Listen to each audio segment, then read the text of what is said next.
Hello, everyone. My name is Paris Dobbins, and welcome to another edition of the Good News Theater. Today we have a guest on our show who is from the Springfield area. She's a phlebotomist. She does work with the Red Cross, and she wants to talk about what we can do to donate and help others and pay it forward and keep it going. So without further ado, Chalonda Walters. Hi, Chalonda. Hi. How are you? I'm great, thank Well, you. welcome to the Good News Theater. You Thanks look for having me.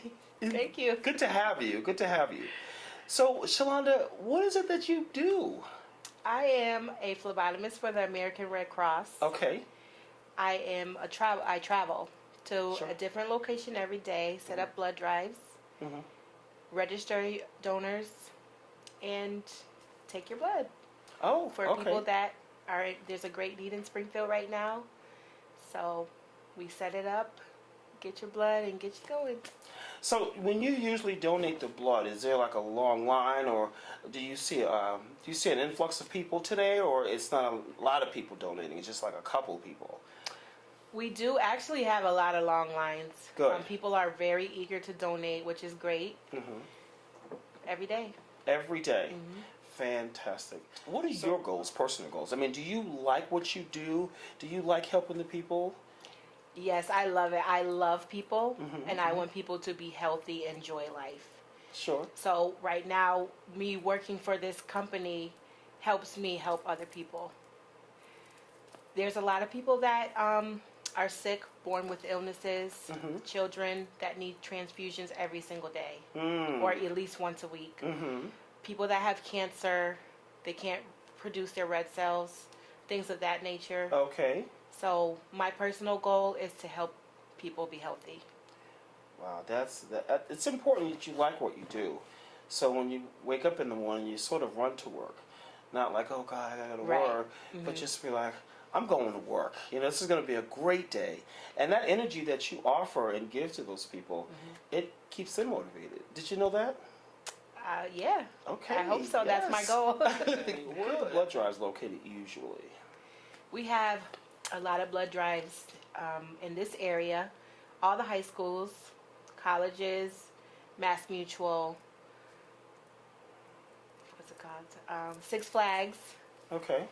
You can also find where we'll be next on AmericanRedCross.org. Fantastic. You can just put in your zip code, and it will populate all the next upcoming blood. When you usually have people coming through, donors, are they nervous? I mean, is some people gun-ho about it? I mean, tell me about some of the different personalities that come through there. We get a mixture of both. Okay. Some people are gung-ho, especially if they've been doing it for years. Yeah. They've been doing it for years. It's nothing to them. It's nothing. It's just coming in. They tell us what's coming next. They know the drill. Right, right. There's some people that are very nervous. It's their first time, but they want to help someone. So that's what keeps them going.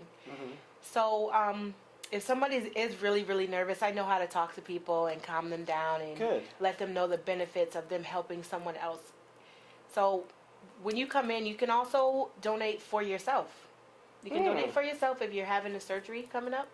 Sure. Yeah, you can donate for yourself, or you can donate for someone. So some women come in and donate for their father or their mother. They know they're going to have a surgery. Right. So you know your blood is safe. So when you donate for a family member, you tell the Red Cross that, and then they hold your blood, and then when the hospital requests it, they'll call the Red Cross. So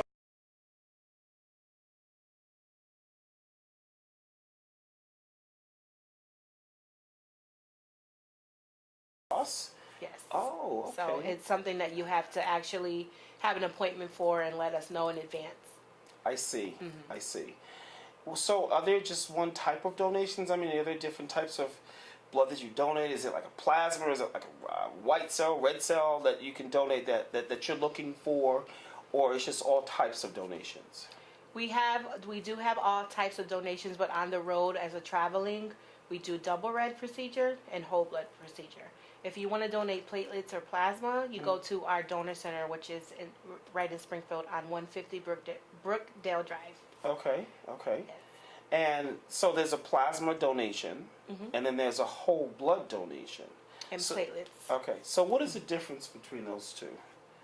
The difference between whole blood is just, it's your blood coming directly from your vein. Okay. We collect 1 pint of blood. Okay. Double red procedure is your red cells being removed from your blood, and we keep that. That's your donation. Your platelets and your plasma are put back into your body with some normal saline, which is kind of like to refresh your body. It's a longer procedure, but we are in a great need for that. Okay. And we take certain blood types for that. A negative, B negative, O positive, and O negative. And for the plasma? For the double red procedure. The double red, okay. Mm-hmm. Now what about the plasma donation? It is available for you to do. Mm-hmm. Now is it true that there's a compensation with a plasma donation or no? No. You're the specialist here, and that's what I wanted to ask you. But moving forward, what now? From what I heard out, this is just word on the street. There isn't a lot of the urban community coming out to do a lot of the donations. It's a lot of surrounding the suburban neighborhoods are coming out doing the donations. Yeah, I do find that to be true. Mm-hmm. It's very important that we all do our part. It's our community as well that needs a lot of blood, red cells. So if everybody comes out and thinks about someone else, think about a child that might need it, you do have to endure a little pinch and a little physical that we do, but you'll be helping up to 3 people with your 1 pint of blood. Yes. So if someone wants to donate and they're a little nervous, right? Mm-hmm. What can you, like right now, because I know there are some viewers out there now who probably want to donate to the Red Cross, but just not sure. They're a little nervous about it. The belly is sort of jumping around, the nerves are tap dancing, and they're a little scared of needles. What kind of incentive can you offer these, people out there who not sure what to do next? Well, we do have some great incentives. Mm-hmm. Right now, we're doing the Six Flags tickets. Okay. Soon we'll be doing Big E tickets. So we always give away T-shirts. Okay. We also have right now is the $5 Amazon gift cards. Okay. We also do Dunkin' Donut cards. Everybody loves coffee. I love Dunkin' Donuts. I'm going to go donate my blood for some Dunkin' Donuts. Mm-hmm. And like I said before, you're going to help 3 people. With your 1 pint of with your 1 pint of donation. It's going to help the community live better. Okay. Do you have any stories for us, like in this industry? Because when you're drawing blood and you're a phlebotomist, always drawing blood. Has there been any crazy stories going on in the Red Cross? I've had people that just can't do the sight of blood at all. Even when you come in, we do a finger prick to check your iron levels, your hemoglobin, and I've had people pass out then. But don't let that discourage you. Right. If you can't donate, if you can't take the sight of blood, your own blood, you can also be a volunteer. You can go to the website as well and sign up to be a volunteer. You can work at the registration counter, or you can work at the counter where we have, after people donate, they're having their canteen, their snacks. You can talk to them as well and just make sure they're okay. So there's different ways that you can add your services. It's not just the blood. You can sign up to be a person that goes out for the disasters. There is a training that you have to do for that, though. Okay. So there's different ways. How long is the training? I'm not sure about how long the training is. But normally a couple weeks? Yeah, probably a few weeks, because you're going to be going to different areas. It's not just for Springfield. If you get trained for that, you'll be going around the country. And the website has that information as well about the training and stuff? Okay. So if I came into the Red Cross to donate some blood and I was just kind of nervous or whatever, what's the process to come? Have people come in there nervous and left out very satisfied and thanking you and feeling that they've done their duty? Yeah, we have people that come in that way. I always try to make people feel like they're our special guests, not just coming in and being mechanical. Sure. Being mechanical will never work anywhere, I don't think. So I always try to engage with them and talk to them about, where are you from? Are you from this area? What are you doing this summer? Just talk to them just like how I'm talking to you. Good. And make them feel welcome and like a person. Appreciated, because this is very, this is something you're giving your body, basically. to someone else.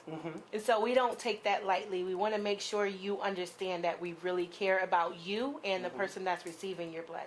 That's why we have so many things you have to read before you donate. Right. Have to Questions. be educated, very we have a lot of educational materials. What else? I mean, what else can we... So you're a phlebotomist, okay? If someone out there is looking, because I know there are people in school for the allied health industry, you know, medical building coding, medical assistant, phlebotomy. What kind of advice would you give someone who wants to become a phlebotomist? Well, you have to know how to interact with people. It's not just about, because everyone's nervous, even when you go to the doctors. Everyone's nervous about having a needle put inside them. So you have to be able to have a warm personality to connect with the person, to keep them calm. Because being a phlebotomist, what I do is just for an adult. But if you want to be a phlebotomist in a hospital or any setting like that, it's children too. Children, elderly. Yes, okay. So you have to know how to, you have to be a people person. You have to really like people. There's no training for that. You have to naturally Those are soft that. skills, right? That's the empathizing and sympathizing and understanding, you know, what they're going through. And just communicate that to them, and they feel at ease because they know that you understand what they're going through. They know that. We have sponsors that hold blood drives for their family members. I just met a young man last week. He has a rare blood disease, and his mother puts on blood drives for other people with his same problem, and for him too, because he needs to have transfusions once a week. So when you meet people like that, you meet them face to face. Like we watch videos and stuff all the time, and it's really heartbreaking to see these children go through that. But when you actually meet someone and you see how strong they are because of what you do, your part in that is very important. It's not just about me having a check. Of course it's important. I have to have a living for myself. But when I know I go home at night and I did something that was helping someone else live better. That's life altering. That's life changing. Yeah. It's and these are the things while we have this show that's going on. You know, people like Chalonda is out there, and she's in the fire every day, helping people who need someone, who needs a blood. You know, she's in the blood drive industry now, and she's helping that. And we need your help to come out there. Please, you know, look at the email right below the website address and see where you can donate your blood moving forward. For those who just joined me, this is Chalonda Walters. She's a phlebotomist. She's with the American Red Cross, and she takes part with blood drives. And she loves her job. She enjoys dealing with people, and she's going to get me to donate some blood. I haven't donated blood in many years. Yeah, I'm going to check your veins later. And I got to get right. You got to be careful. I'm not a spring chicken anymore. But we have a wide variety of ages. You can start at 16 with parental consent. So if you're nice and healthy and everything's good after the physical that we do, your age really doesn't matter. Do you have anything planned personally that you're probably going to do for the community, like a spinoff from the Red Cross? A spinoff, I would say, I am trying to implement more activities and things to draw people to come and donate. Right. I also want to be an activist for health. That's my own personal goal. Come against like HIV and AIDS. It took a lot of my family, myself, out of this world because of that horrible disease. And also for diabetes, which is something else that's really hurting our community. It's insidious, but it does, there's an ending to it, you know, if you don't take care of yourself. The amputations and all that, it's ridiculous. It's, you know, but it's plagued with taking things personally with your own family. You don't want anybody else to go through what you went through. So I'm just an activist for health, life, wellness, being happy, rising above things that you're not educated about. If you're educated about it, you'll live better. You wouldn't do things you would normally do if you knew better. So that's my personal goal. I plan to rise with keep climbing with the Red Cross, and keep getting education so that I can educate. So what is your long-term goals? Like what do you plan to do with this Red Cross and donating blood and, doing blood drives. And how does that tie into Springfield? I plan to, like I said, be more educated. I want to start traveling more to teach people about the benefits of people receiving their blood. I know that sounds kind of like, but it's the truth. I mean, you're receiving, yeah. Okay. Yeah. So that's what I plan to do, and I just plan to just keep climbing that ladder, getting higher, traveling. That's what I see myself doing. Do you want to be an RN or? Oh yes, definitely. Okay, so that's your ladder with the medical industry. Yes. Now you're a phlebotomist, and what's your next step? Just to start with my classes, so I can. I mean, to become an MA or an RN? To become an RN, I'm already an MA. You're an MA now. Okay, so what is the career ladder with the health industry in your field? Because I know there are viewers who have no idea what to do. They want to help medically, but they're not a doctor, but they want to start somewhere. Well, if you get hired with the Red Cross, you get trained as a phlebotomist. You don't have to be a certified phlebotomist to get hired. I'm not certified in this state, so when I got hired with the Red Cross, they trained me. You have a full training for 6 weeks. Okay. Before you get on the road, and you get trained in the classroom, and then you're getting trained on the road as well. Okay. So I already travel, but I want to be a person to educate. So I want to be the person that trains people. So I want to be a trainer. A corporate trainer, yeah, sure. So, okay. So you can start at phlebotomy, then your next step will be an MA, then you can go into being an RN. Would that be like a career ladder for someone who wants to get into the medical industry? Yes, well, the Red Cross doesn't train you to be an RN, but you can do that. But it's just kind of hard for me. Well, I won't say hard, but since I have all different type of hours and I travel all the time, I'm gonna start taking courses online. And we are partnered with a school in Connecticut, which Charter Oaks. I don't know if you can say that on TV, but so. Well, we'll find out. We'll find out. I don't know. Well, sorry. I mean, forget about the Red Cross. Let's talk about the career ladder that someone can take if they want to get into the medical industry. Oh, okay. Because that's. So some schools train you as a medical assistant, you get trained as a phlebotomist. Okay. You can also go to different schools and just be trained as a phlebotomist. Your credits will go towards associate's degree in medical assisting or LPN. All right, so it's medical assisting, then it's LPN, then it's RN. But if you want to be an RN, I think you should just go for it. Okay. Because it takes a while. It takes almost 4 years. So if that's what your goal is, right. It wouldn't be a bad idea to start as a phlebotomist and to have your classes going, because you can be working while you're going to school. So that's not a bad thing to do. Yeah, and a lot of our viewers, idea. Some of them have children. They can't go the 4 years like that and just go, go get it. They want to get to a level, make some money, and then go to another level. So my question, maybe I should just ask it again. Like a first level would be in a phlebotomist. That would be sort of like ground level, like starting as a phlebotomist. Then continue on to becoming a medical assistant. Then continue on to becoming sort of like an LPN. Then an RN. Is that how it works? Because I'm not sure. Yeah, that sounds about right. Okay, Yeah. okay, sure, okay. And they have schools, they have proprietary level educations that I know about personally that can train them to do those things. Moving forward. So I know that you have this talent. I'm going to put you on the spot. I'm going to put you on the spot because we need something lively in this show here. We just talk and there's nothing else going on but our issues, which is fine, what we talk about. So I understand you know how to sing, young lady. I do pretty good. You do pretty good. One verse for us of something. We probably want to make it gospel because that's why people like to hear gospel. That's what we usually start from. Our roots, we start singing as the gospel music. Certainly. I love you, Lord, and I lift my voice to worship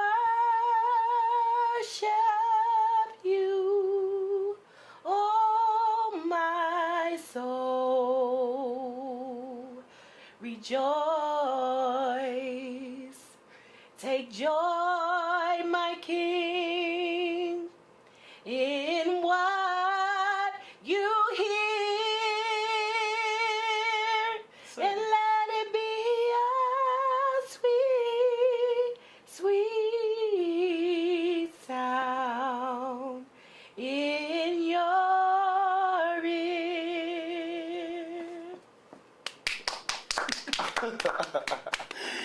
Wow, that was phenomenal. That was the thank first you. time someone sang on the Good News Theater. Wow. That's the first one. That's you. You're the first one. Awesome. Fantastic. Well, we're going to wrap it up.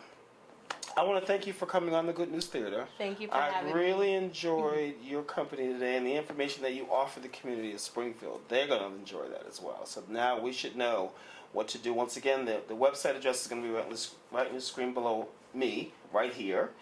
And I want to thank you for watching another edition of the Good News Theater. Again, my name is Paris Dobbins. I'm your host, and we will see you next time.